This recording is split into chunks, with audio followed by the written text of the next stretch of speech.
Hi, and welcome to the Word of the Week. This week's word is stability. Now, for the month of August, we're using as our message of the month, rock solid stability. So why don't we just start with what is stability?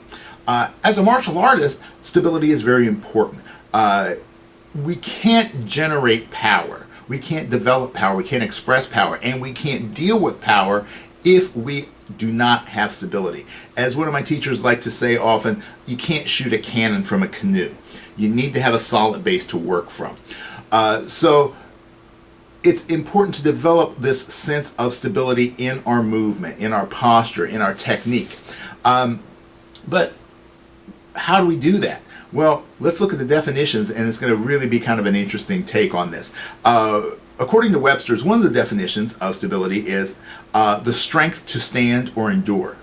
Well, as a martial artist, I can tell you that unless you're able to endure, unless you're able to continue on with your training when things get tough, when you're starting to run into problems, when you feel that frustration, if you can't keep going, you're never going to develop strength because you're going to quit. Right? You have to have the strength that comes with the years of training and the dealing with the issues to develop stability, to develop that foundation. Right? So that is paramount. The next definition is it's the property of a body that causes it, when disturbed from a condition of equilibrium or steady motion, to develop forces or moments that restore the original condition.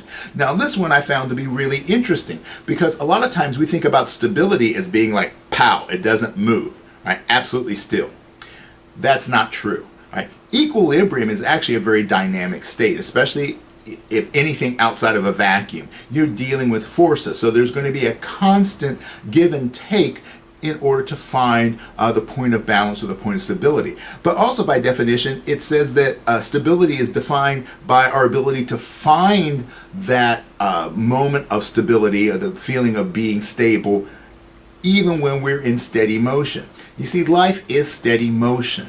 We're constantly dealing with things, we're constantly changing, and we're either moving forward or we're falling behind. We can't stay still. So a lot of people confuse stability with stagnation.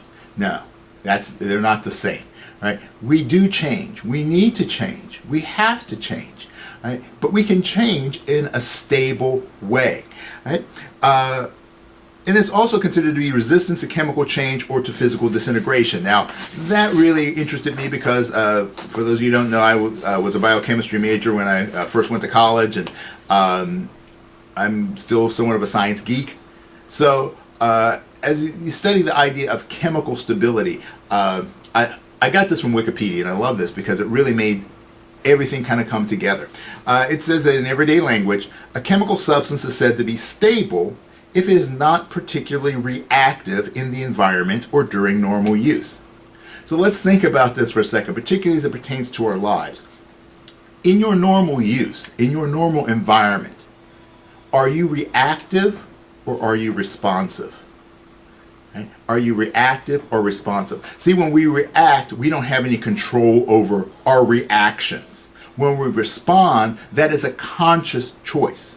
So are you moving from a higher place, or are you moving from that reactive place?